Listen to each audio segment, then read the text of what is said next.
예수님과 제자들이 성전에서 나오실 때 한 제자가 과부의 가산을 탕진하면서까지 크고 화려하게 세워지고 있는 그 성전의 위용을 보고 감탄합니다. 그러자 예수님은 그 크고 웅장한 성전이 돌 위에 돌 하나도 남지 않고 다 무너질 것이다 라고 예언하셨습니다. 그리고 성전에서 나오신 예수님은 베드로, 야고보, 요한, 안드레와 함께 성전이 마주 보이는 감람산 어딘가에 앉으셨습니다. 그때 성전이 다 무너질 것이라고 말씀하셨던 예수님의 말씀을 마음에 두었던 제자들이 예수님께 조용히 묻습니다. 언제 이런 일이 있을 것이며 이러한 일이 이루어지려 할 때에 무슨 징조가 있겠습니까? 라고 이렇게 묻습니다. 예수님은 구체적인 때에 대하여서는 말씀하지 않으셨고 그 날이 있기까지 어떤 징조가 있을 것에 대해서 말씀해 주십니다. 미혹하는 자가 나타날 것이고 난리와 난리의 소문이 있고 전쟁과 기근과 지진이 있을 것인데 이것이 재난의 시작이다 라고 말씀하십니다. 그리고 재난이 반복적으로 계속해서 일어날 것을 말씀하십니다. 그렇게 재난은 점차 심각해질 것이고 어느 순간에는 절정에 이르는 날이 올 수도 있을 것이지만 결국 그러한 재난의 날 또한 끝이 있을 것이다. 예수 그리스도께서 재림하심으로 인해서 끝이 있을 것이다 라는 이런 말씀을 성전이 마주 보이는 감람산에 앉아 그 성전을 내려다보며 4명의 제자에게 말씀하셨습니다. 오늘 본문은 그 감람산 강화를 마무리하는 시점에서 예수님께서 결론적 교훈을 주고 계시는 본문입니다. 내용입니다. 먼저 28절에서 예수님은 무화과 나무의 비유를 배우라. 그 가지가 연하여지고 잎사귀를 내면 여름이 가까운 줄 아나니 라고 말씀하십니다. 지금 예수님은 24절부터 지난주 본문부터 계속해서 예수님의 재림에 관하여서 말씀하고 계십니다. 그러면서 그 재림에 관하여 무화과 나무의 비유를 통해서 배워라 라고 이렇게 말씀하시는 것이죠. 예수님의 재림이 이제 가까웠다라는 것을 말씀하시는 것입니다. 29절도 보시면 이와 같이 너희가 이런 일이 일어나는 것을 보거든 인자가 가까이 곧 문 앞에 이른 줄 알라 라고 말씀하십니다. 무화과 나무에 나타나는 변화를 보면서 잎이 연하여지고 잎사귀를 내면 여름이 가까운 줄 알아라 라고 이렇게 말씀하신 것처럼 이제 무화과 나무에 나타나는 변화를 보면 여름이 가까웠다라는 것을 알게 되듯이 마지막 때에 나타나는 그 징조들을 볼 때 예수님의 재림이 문 앞에 이른 줄 알라라고, 즉 그때가 아주 임박해 있다라는 것을 알아라라고 이렇게 말씀하십니다. 지난번에도 우리가 계속해서 나누고 있지만 예수님의 재림은 임박해 있습니다. 곧 예수님 오실 것입니다. 우리는 이 종말의 상황을 인식하고 살아가야 합니다. 13장 15절과 16절에서 보았듯이 마지막 날 환난을 당할 때 지붕에 있던 자들은 집에 들어가서 무엇을 가지고 나오려고 하지 말고 또 밭에서 겉옷을 벗어놓은 채 일을 하던 사람은 그 겉옷을 가지도 말아라. 그것을 가지러 갈 만큼 무언가를 챙길 만큼 여유 있지 않다. 긴박하게 돌아가는 그 주의 재림의 그 환난에 대한 어떤 긴급성을 깨닫고 그렇게 살아가라라고 이렇게 말씀하시는 것이죠. 예수님은 28절에서 징조를 보면 그날이 가까웠음을 알 수 있다고 말씀하시고 29절에 그날이 문 앞에까지 와 있다라고 말씀하십니다. 그리고 30절을 보시면 내가 진실로 너희에게 말하노니 이 세대가 지나가기 전에 이 일이 다 일어나리라 라고 말씀하십니다. 이 30절 말씀이 굉장히 해석이 난해한 구절입니다. 이 세대가 지나가기 전에 이 일이 다 일어나리라 라고 말씀하시는데 여기서 이 세대가 어느 세대를 가리키는가 라는 것부터가 이제 굉장히 혼란스러운 구절입니다. 보통 이 세대는 30년에서 40년을 잡는데 앞서 13장에서 말씀하신 징조들과 재림의 사건들이 3, 40년 안에 다 일어날 것이다 라고 말씀하시는 것 같습니다. 그런데 이제 그렇게 이해한다면 예수님은 분명히 재림에 대해서 말씀하셨는데 이 세대가 지나가기 전에, 그러니까 예수님께서 AD 30년에 이 말씀을 하셨다라면 70년, 75년, 60년에서 70년 요 사이에 예수님의 재림까지도 다 이루어져야 된다라고 말하는 것처럼 들리는데 예수님은 재림하지 않으셨습니다. 그러면 이제 이 말씀을 예수님께서 잘못하신 것인가, 예수님의 말씀에 오류가 있는 것인가라고 우리는 이제 생각하게 될 수 있는 것입니다. 근데 이제 그것은 아니죠. 그래서 이제 어떤 이들은 예수님이 말씀하신 이 세대를 예수님의 재림과 마지막의 징조를 경험하게 될 마지막 세대라고 이해하는 이들도 있습니다. 예수님께서 재림하시기 전 그 한 세대, 마지막 세대를 가리켜서 하는 말씀이다라고 이해하는 이들도 있습니다. 그런데 그 해석은 조금 이제 억지스러운 면이 있습니다. 예수님이 말씀하신 그 세대, 즉 30-40년 안에 그 일이 일어나지 않았으니 이 세대를 재림을 경험할 마지막 세대라고 해석하여 예수님의 재림과 조화를 이루려는 시도인데, 이것은 이제 억지스럽고 부자연스러운 해석입니다. 전통적 개혁주의 신학자들이 이 구절을 해석하는 것은, 먼저 이 세대는 일반적으로 자연스럽게 이해되는 예수님과 동시대 사람들로 이해합니다. 그러니까 그 6-70년 AD 60년, 70년 요 사이, 예수님부터 이렇게 요 사이, 이 사이 동시대를 같이 살아갔던, 예수님과 동시대를 같이 살아갔던 사람들로 이해하는 것이 일반적입니다. 그래서 이 말씀은 1차적으로 AD 70년에 있었던 사건으로 1차적으로 성취되었다라고 봅니다. 유대인들이 로마의 과도한 세금과 종교의 간섭에 반발해 AD 66년에 반란을 일으켰고, AD 70년에 로마의 티투스 장군에 의해서 예루살렘이 함락되고 또 성전은 완전히 파괴되었습니다. 그러니까 전쟁의 소문이 있고 난리가 나고 뭐 이러한 일들이 이제 이 AD 70년에 이뤄진 것으로 1차적으로 성취된 것으로 보는 것이죠. 그러니까 이 세대가 지나가기 전에 그 일들이 일어난 것입니다. 그렇게 보는 것입니다. 그래서 30절에 이 세대가 지나가기 전에 이 일이 다 일어나리라 라고 말씀하신 것의 1차적 성취를 AD 70년의 사건으로 보고 있고, 예수님께서 말씀하신 시점에서 예수님과 동시대라고 말할 수 있는 때에 그러한 일들이 일어난 것이죠. 일단 이제 이 세대가 지나가기 전에라고 하는 말씀은 이렇게 이해해 볼 수가 있고, 그런데 예수님의 말씀이 단지 그 사건을 예언하시는 것으로 볼 수는 없습니다. AD 70년에 일어날 일들을 예언한 것이다, 13장이 이것을 예언한 것이다 라고 그렇게만으로 볼 수는 없는 것이죠. 분명히 예수님은 예수님의 재림에 대하여서 말씀하셨기 때문에 그렇습니다. 그래서 이것을 이중 예언으로 보는 것입니다. 1차적으로 이제 그런 성취가 그 AD 70년에 일어났고, 또 그 완전한 성취, 궁극적 성취가 이제 말세, 종말의 때에, 예수님께서 재림하시는 때에 성취된다라고 이해하는 것입니다.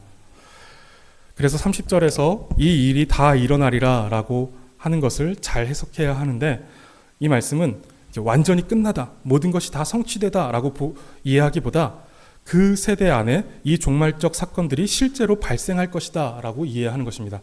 그러니까 이 세대가 지나가기 전에 이 일이 다 성취될 것이다, 다 완성되고 완료될 것이다 라고 이렇게 이해하는 것이 아니라, 이 세대가 지나가기 전에 그 일들이 발생할 것인데 그것을 계시로 하여서 이제 그 일들이 예수님의 재림까지 계속 있을 것이다 라고 이해를 하는 것이죠. 이것이 이제 전통적 개혁주의 신학에서 이해하고 있는, 해석하고 있는 해석의 내용입니다. 예루살렘 성전이 무너지는 것이 종말의 결정적 계시 사건이 되어 종말적 사건들이 실제로 시작되고 발생할 것이다 라는 것이죠. 그래서 다시 정리하면 이 말씀은 30-40년이 지나가기 전에 끝이 온다고 말씀하시는 것이 아니라, 그 30-40년 안에 이 종말적 사건들이 실제로 시작되고 발생할 것이다 라고 말씀하시는 것입니다. 예수님은 13장에서 마지막 때에 일어날 징조들에 관하여 말씀하셨고, 이 일들이 반드시 일어날 것이다 라고 말씀하십니다. 그리고 31절에서 마지막 때에 그러한 징조들이 반드시 일어날 것을 강조하시는데, 그 이유가 하나님이신 예수님 자신께서 하시는 말씀이기 때문에 그렇다. 이 모든 일들이 반드시 일어날 것인데 이것은 예수님의 말씀이기 때문에 그렇다라는 것입니다. 31절을 보시면 천지는 없어지겠으나 내 말은 없어지지 아니하리라 라고 말씀하십니다. 하늘과 땅, 온 우주 만물, 그리고 그 안에 있는 모든 질서와 구조와 힘은 다 무너질 것입니다. 영원할 것만 같이 견고하고 강력해 보이는 것들도 다 힘을 잃고 없어질 것인데, 오직 예수님의 말씀만은 영원할 것이다 라고 말씀하시는 것입니다. 그러니 이 일은 반드시 일어날 것이고, 이 말씀은 반드시 일어날 것이니 마지막 때에 대한 교훈을 마음에 새겨들어라 라고 이렇게 말씀하시는 것이죠. 반드시, 그리고 곧 오실 것이라는 이 말씀은 하늘과 땅이 존재하는 것보다 훨씬 분명한 사실이다 라고 하는 것을 강조하시는 것입니다. 32절을 보시면, 다시 오심은 분명한 사실인데 그러나 그 구체적인 날과 때는 아무도 모른다라고 말씀하십니다. 계속해서 반복해서 나오는 말씀이죠. 그래서 이전에도 말씀드렸지만 우리는 재림의 날을 구체적으로 알려고 하지 말아야 합니다. 이것에 대해서 우리가 관심을 가질 필요가 없다라는 것입니다. 그래서 성경의 내용들을 근거로 어떠한 구체적인 날짜를 도출해내었다고 그것이 아무리 논리적이고 합리적으로 그것을 설명해도 그것을 따라서는 안 됩니다. 내가 볼 때 이거 맞는 것 같아, 합리적이야, 굉장히 합리적으로 이거 도출해낸 날짜네 라고 하여도 그것을 믿어서는 안 된다라는 것입니다. 성경은 너무도 명확하게 그 날을 아무도 모른다라고 말씀하고 있습니다. 어떠한 방법, 어떠한 방식으로도 그 날을 알 수가 없습니다. 심지어 예수님도 모른다고까지 성경은 말씀하고 있습니다. 예수님도 모른다고 하는 것은 신학적인 설명이 필요하겠지만 그래도 예수님께서 그렇게까지 말씀하셨는데 그런 일을 내가 알아냈어 라고 말하는 사람이 있다라면 100% 거짓말을 하는 것이고 100% 그 사람은 사기꾼인 것입니다. 종교 사기꾼인 것이죠. 아무리 존경받는 목회자나 신학자가 혹시라도 이제 그렇게 말한다고 해도 그날에 대해서만큼은 분명하게 아니라고 할 수 있어야 합니다. 너무나도 명확하게 성경이 아무도 모른다라고 말씀하고 있기 때문에 그렇습니다. 우리는 이 외에도 성경이 구체적으로 말하지 않는 것에 대해 지나친 호기심을 갖는 것을 주의해야 합니다. 성경에는 드러난 하나님의 뜻이 있고 감춰진, 숨겨진 하나님의 뜻이 있습니다. 그런데 보통 우리의 호기심은 드러나지 않은 감춰진 하나님의 뜻에 대해서 발동합니다. 하나님께서 짝지어 주신 사람이 누구일까? 이 직장을 계속 다녀야 할까? 이직해야 될까? 사업을 해야 될까? 저도 이제 개척을 할 때 기도도 하고 고민도 했는데 성경은 그 답을 명확하게 명시적으로 저에게 주지 않았습니다. 너 개척하는 게 맞아 라고 이렇게 제 귀에 들려지지 않았고 어떤 문서로 저에게 보여지지 않았다라는 것이죠. 성경은 이러한 일에 대해서 구체적으로 답하지 않습니다. 그런데 사람들은 끈질기게 하나님의 뜻을 보여달라고 하면서 그 하나님께서 감추신 뜻에 대해서 궁금해하고 호기심을 갖습니다. 그러면서 이제 끈질기게 기도하죠. 그렇게 끈질기게 기도하면 하나님께서 보여주실까요? 그렇게 끈질기게 기도하면 그 사람은 기도를 잘하는 것이고 또 기도의 사람이다라고 할 수 있을까요?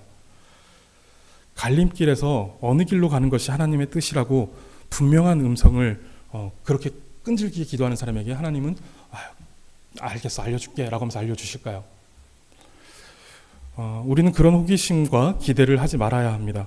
하나님을 점집에 무당이 따르는 잡신처럼 섬겨서는 안 됩니다. 우리는 우리 인생을 위해 하나님을 사용하는 사람들이 아닙니다. 하나님은 하나님을 섬기는 사람들에게, 백성들에게 따르고 순종해야 할 분명한 뜻을 이미 계시하셨습니다. 하나님을 사랑하고 이웃을 사랑하라는 것이 대표적입니다.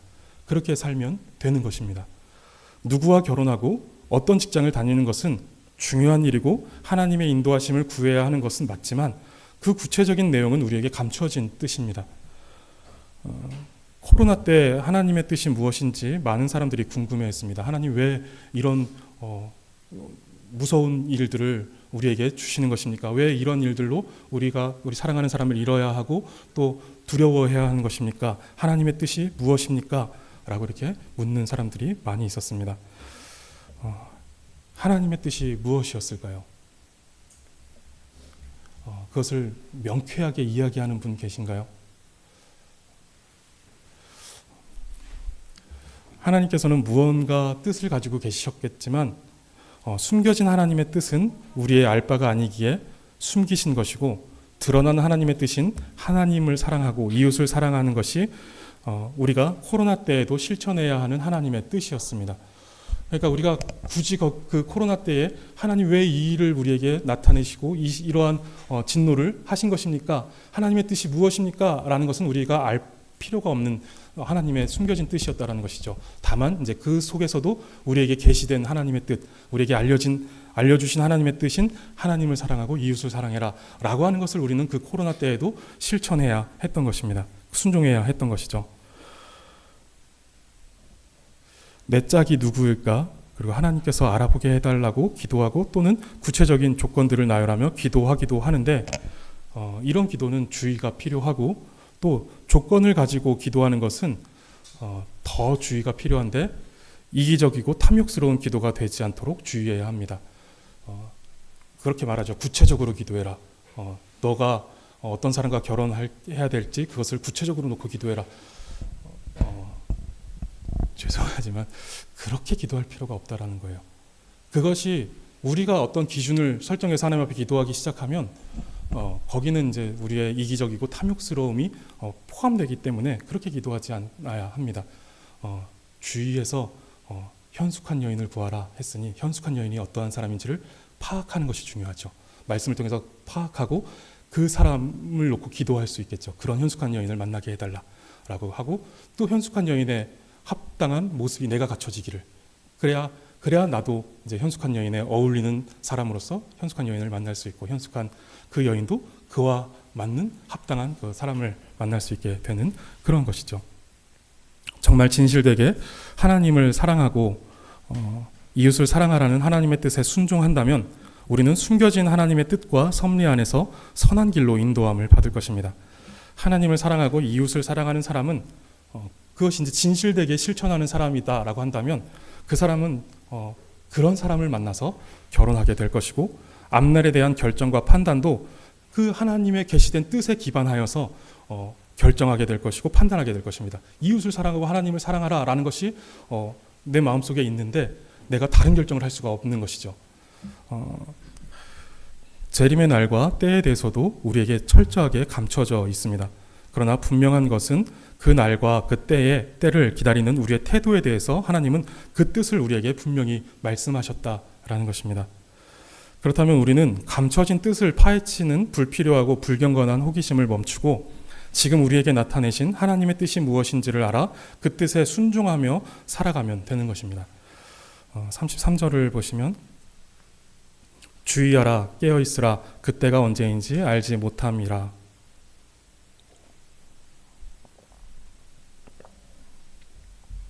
우리가 알아야 할 사실은 우리가 마지막 때를 살아가고 있다는 것이고 또 그 때를 주의하고 깨어 있어야 한다라는 것입니다. 그때가 언제인지 파헤치고 그때가 언제인지 모르니 아예 관심을 갖지 않는다거나 하는 것이 아니라 언제 주님께서 다시 오실지 우리는 알 수 없기 때문에 매일 매순간 주의하고 깨어 있어야 한다는 것입니다. 34절에서 36절까지는 예수님께서 한 비유를 말씀하시는데 깨어 있을 것을 교훈하십니다. 한 주인이 집을 떠나 해외로 떠나는데 그때 종들에게 권한을 주어 각 사람에게 각각의 어떤 사물을 맡기고 문지기에게 깨어 있으라고 명하고 떠납니다. 집주인은 영영 떠날 것이 아니고 돌아올 것을 기약하며 떠났습니다. 그래서 주인은 자신이 부재한 동안 종들에게 각각 할 일들을 맡기고 그들에게 깨어 있으라고 말하고 떠났습니다. 그리고 이제 36절을 보시면 그가 호련히 와서 너희가 자는 것을 보지 않도록 하라라고 말씀하십니다. 집주인은 어느 날 갑자기 올 것입니다. 그때에 주인이 기대하는 것은 종들이 깨어 있는 것입니다. 그리고 37절에서 예수님은 감람산 강화의 마지막 결론으로 말씀을 하시는 것이 깨어 있으라는 것입니다.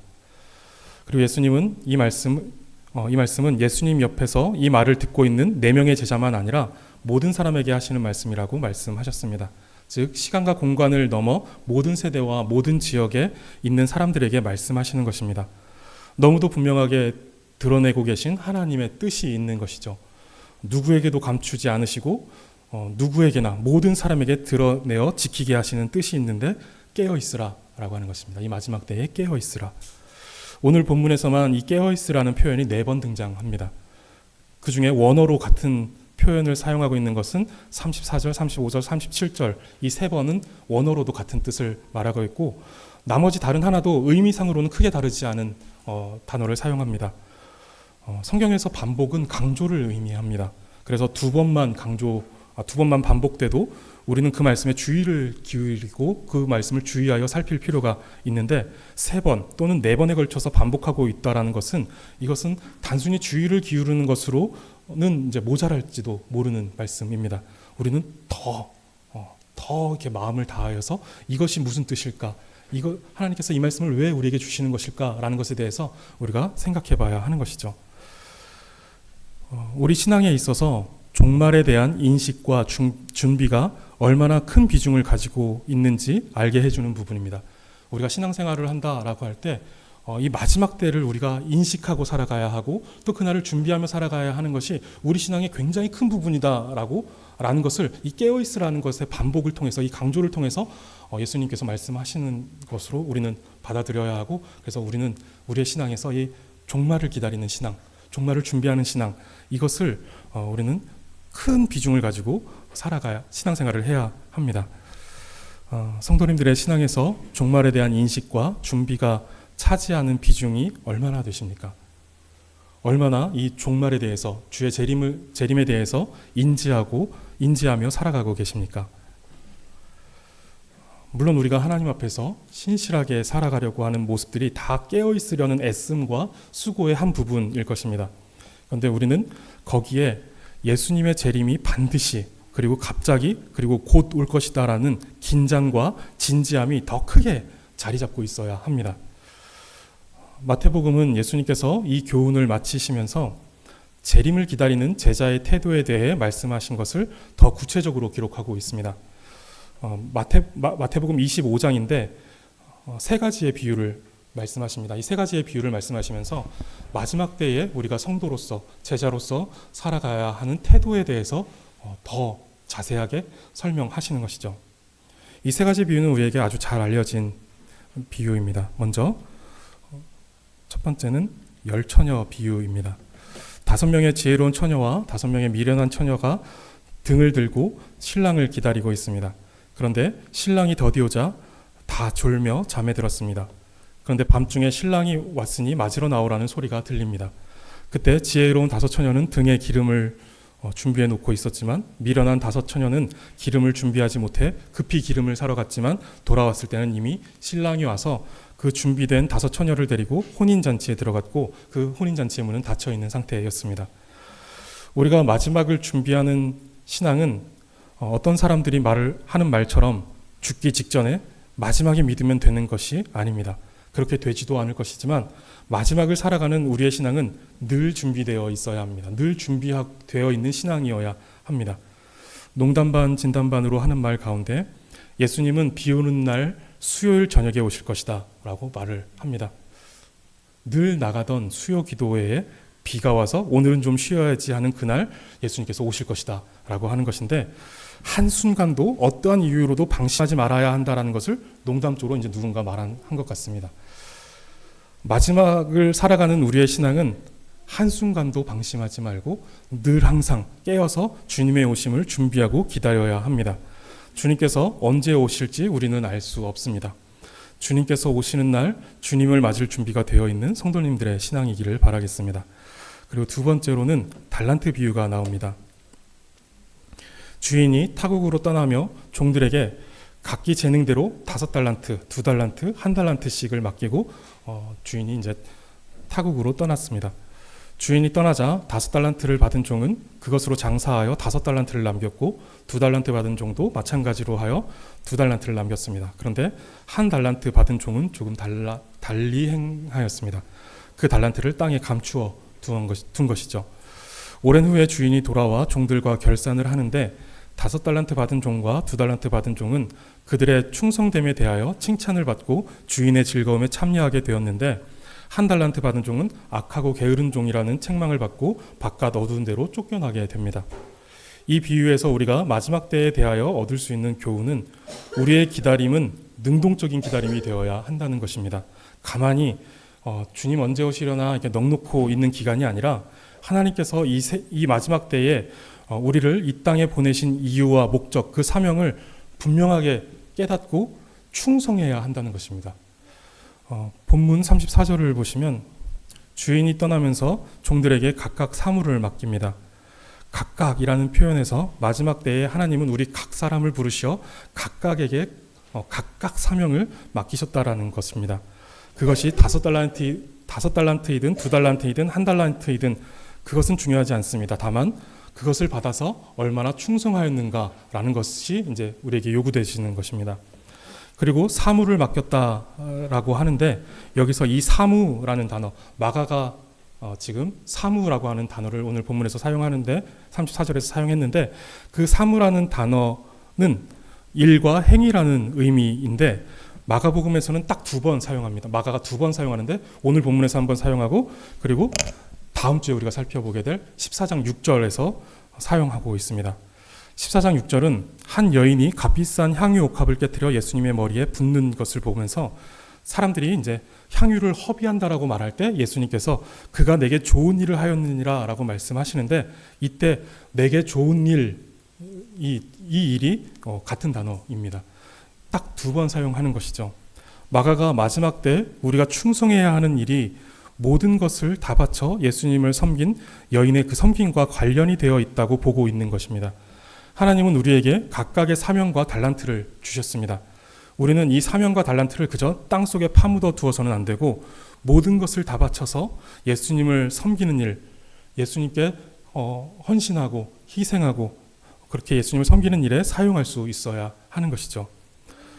언제부터인지 모르겠지만 한국교회가 성장하면서 성도의 봉사와 섬김이 줄어들고 교회는 서비스를 제공하는 곳으로 변질되어 버렸습니다.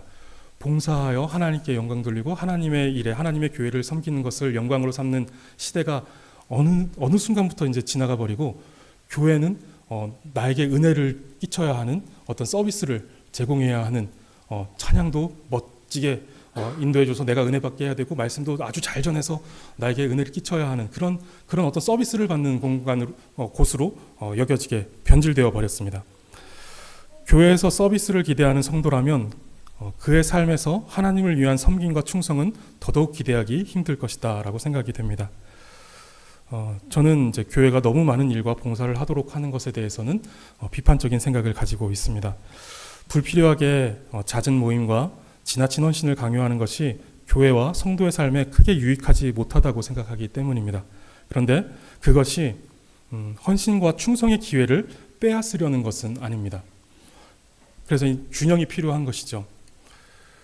교회는 얼마든지 헌신과 희생이 필요한 자리가 있습니다. 내가 가진 달란트를 가지고 내가 받은 은사를 가지고 교회를 섬겨야겠다. 내가 하나님의 영광을 위해 살아야겠다라고 할 때 반드시 그 헌신과 희생이 필요한 자리가 있다라는 것입니다. 그리고 우리의 삶에 있어서도 우리는 우리의 신앙과 은사에 따라 우리가 해야 할 일들이 있습니다. 이것을 외면하며 땅속에 숨겨두지 않기를 바라고 맡겨진 달란트를 따라 마땅한 충성을 함으로 마지막 때를 살아가시기를 바라고 그 열매들을 주님 앞에 드리시며 영광 돌리시는 성도님들의 삶이 되기를 바라겠습니다. 그리고 마지막 3번째 비유는 양과 염소의 비유입니다. 마지막 날 심판대 앞에 모인 모든 민족을 예수님께서 목자가 양과 염소를 구분하듯이 양은 오른편에 염소는 왼편에 두신다라는 것입니다. 그리고 오른편에 두신 자들에게 복을 받을 자들이라고 말씀하시며 예비된 나라를 상속받으라 라고 말씀하시고 그 이유는 그들이 부지 중에 지극히 작은 자 하나를 섬겼는데 그것이 곧 예수님을 섬긴 것이기 때문이다 라고 말씀하십니다. 그리고 왼편에 두신 자들을 저주받을 자들이다 라고 말씀하시며 예비된 영원한 불에 들어가라 라고 말씀하십니다. 그 이유는 그들이 지극히 작은 자에게 하지 않은 것이 곧 예수님께 하지 아니한 것이기 때문이다 라고 말씀하십니다. 하나님은 우리의 행위를 따라 심판하십니다. 그들이 작은 자를 잘 섬겼는지 그들을 섬기지 않았는지 이것에 대해서 심판하신다라는 것입니다. 행위가 기준이 되는 것이 아니라 행위가 증거가 되는 것입니다. 우리의 믿음, 즉 우리가 예수 그리스도께 연합된 자라는 것을 심판대 앞에서 증거해 주는 것이 우리의 행위가 되는 것입니다. 야고보서 2장 17절에 이와 같이 행함이 없는 믿음은 그 자체가 죽은 것이다 라고 말씀하십니다. 우리의 믿음은 그리스도와 우리의 연합됨을 말해줍니다. 그리고 성령님께서 우리 안에 내주하심을 말씀해 줍니다. 그렇게 믿음으로 말미암은 그리스도와의 연합과 성령님의 내주하심은 반드시 어떤 행위를 이끌어내고 또 열매를 맺게 됩니다. 행동하지 않고는 견딜 수 없는 것입니다. 내가 믿으니 내가 행동해야지라고 하는 내 의지가 아니라 우리에게 하나님께서 믿음을 주시면 우리가 그리스도와 연합되고 성령께서 우리 안에 내주하심으로 인하여서 우리는 행동하지 않고 견딜 수 없다라는 것입니다. 성령께서 우리를 그 어떤 믿는 자의 합당한 행동으로 구원에 합당한 행동으로 그 구원을 즐거워하는 어떤 삶으로 우리의 행동을 이끌어 가신다라는 것입니다. 그래서 행동하지 않고는 견딜 수 없고 또 사랑하지 않고는 견딜 수 없고 섬기지 않고는 견딜 수 없게 만드신다라는 것입니다. 예수님을 처음 믿고 가장 순수하고 뜨거웠던 때를 기억하시나요?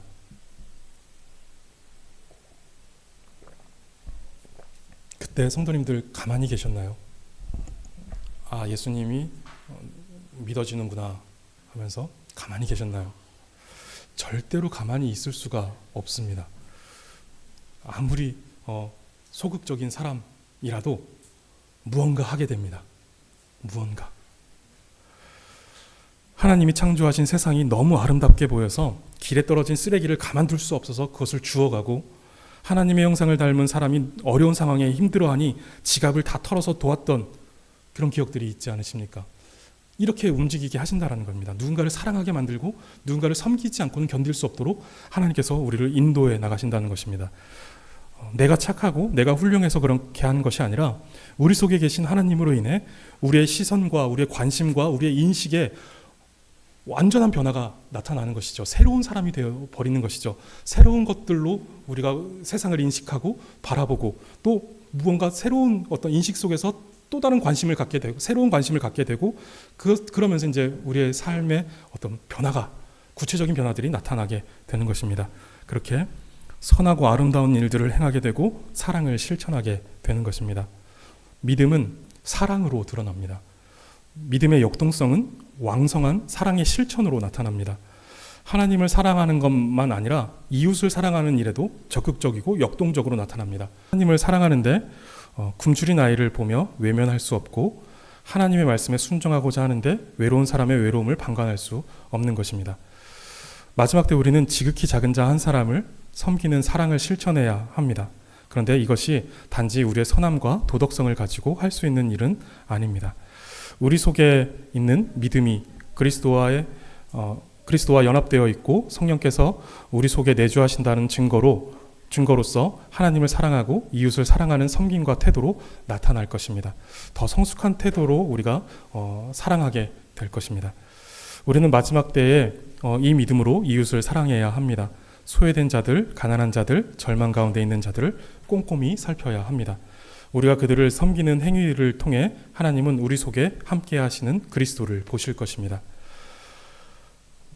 마지막 때에 대한 징조들을 말씀하신 예수님께서 마지막으로 반복하여 강조하신 말씀은 깨어있으라는 말씀입니다. 그날은 반드시, 그리고 갑자기 곧 올 것입니다. 그러한 날이 올 것을 우리는 깨어 기다려야 할 텐데, 언제 오실지 모르는 신랑을 기다리는 지혜로운 처녀들처럼 늘 준비되어 있으시기를 바랍니다. 그리고 소극적으로 가만히 기다리는 것이 아니라 능동적으로 우리에게 맡겨진 사명에 충성함으로 기다리시기를 바랍니다. 또한 사랑으로 실천되고 행동되는 믿음이 있기를 바라겠습니다. 마지막 때에 늘 깨어 있어 주님께서 다시 오시는 날 우리가 자고 있는 모습으로 주님을 맞이하는 그런 일이 없도록 또 기도하시고 또 깨어 있으시기를 바라겠습니다.